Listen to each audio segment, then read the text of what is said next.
Ada siapa yang ada di ujung virtual ini?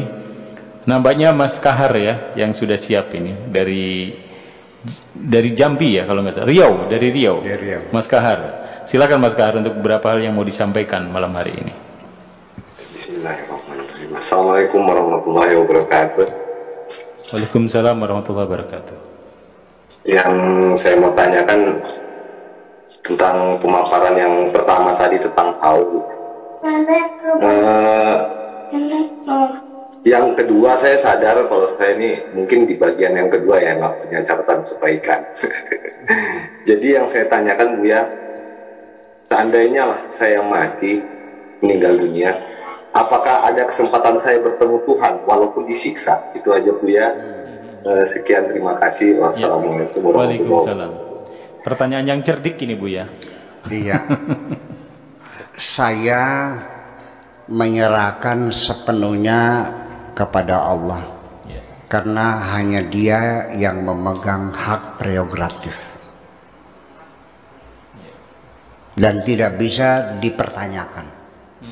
Absolut. Hak prerogatif Allah itu sangat absolut. Dikatakan dalam Al-Quran, innaka tu'adzibu man tasha. Engkau bisa menyiksa siapapun yang kau kehendaki. Nggak ada urusan. Apakah orang itu jahat atau orang baik, terserah Allah. Mau disiksa ya silakan. Engkau adalah Tuhan dan itu adalah makhlukmu, ciptaanmu. Apa? Pemahaman kita tentang hak prerogatif yang absolut itu sama dengan rumah ini. Anda tidak punya hak untuk mempertanyakan kepada saya, Buya, kenapa HP-nya dibanting? Urusannya apa ini HP-ku kok? Kenapa mejanya digeser? Urusan apa ini mejaku? Kenapa dikasih AC? Urusan apa ini rumahku? Ketika semuanya milik Tuhan dan ciptaan Tuhan, lalu kita urusannya apa? Itu makanya innaka tu'adzibu man tasya wa taghfiru man tasya. Engkau bisa menghukum siapapun dan engkau bisa mengampuni siapapun.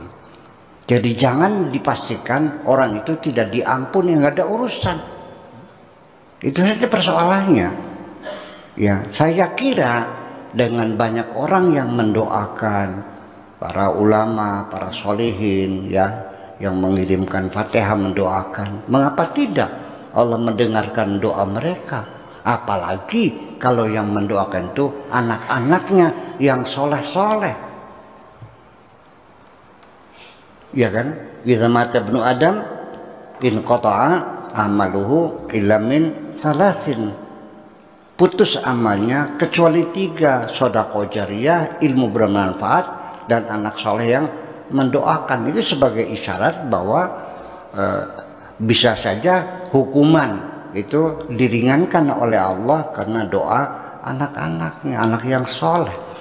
Sebagian hartamu mungkin engkau dulu tidak berbuat baik, tapi setelah engkau meninggal, harta yang mereka dapatkan dari warisan itu mereka sedekahkan, mereka wakafkan, mereka hadiahkan untuk bagi meninggal atas kebaikan anak-anakmu itu, maka hukumanmu diberi keringanan oleh Allah atau sama sekali dihapuskan, tidak ada persoalan. Kita tidak bisa memastikan seseorang masuk surga, memastikan orang masuk neraka. Memangnya kamu Tuhan? Nah, artinya bahwa masalah rahmat Allah ini ya akan diberikan kepada siapa ya terserah Tuhan. Wallahu yakhtassu bi rahmatihi may yasha. Allah akan memberikan rahmatnya kepada siapapun yang dikehendakinya. Selesai. Jadi yang penting kita tidak usah mempertanyakan nanti saya masuk surga atau neraka. Ya daripada Anda cemas ya, kecemasan yang berlebih-lebihan, ya cobalah berbuat kebaikan sekecil apapun. Ya, ittaqullah mastata'tum. Bertakwalah kepada Allah sesuai dengan kemampuanmu. Umpamanya bersedekah, nggak bisa nyumbang 10 juta, ya kalau 10 juta nggak bisa ya cobalah 100.000, nggak bisa juga 10.000, Nggak bisa 1000, ya silakan adanya berapa. Jangan kau kira 1000 itu tidak ada artinya.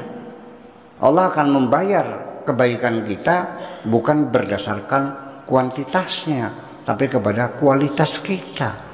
Kalau engkau punya uang 5.000 dan sodako 1.000, Anda hebat. Berarti berapa? 20% ya? 20%. Daripada orang kaya uangnya ratusan miliar, dia sodako 100 juta. Berapa persennya? 0,01. Jadi siapa yang dermawan? Orang yang miskin itu. Nggak bisa dengan uang, ya dengan tenaga. Ikut bantu, pasang bata, pasang adukan, ikut bangun tanpa dibayar seharian, sodakoh tenaga. Bisa nggak?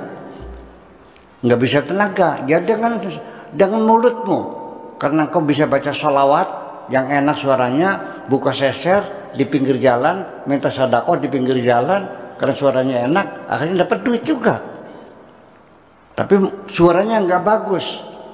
Ya dengan doanya lah. Cobalah bangun tengah malam, kau doakan mudah-mudahan masjid yang sedang dibangun cepat jadi. Itulah kebaikan-kebaikan.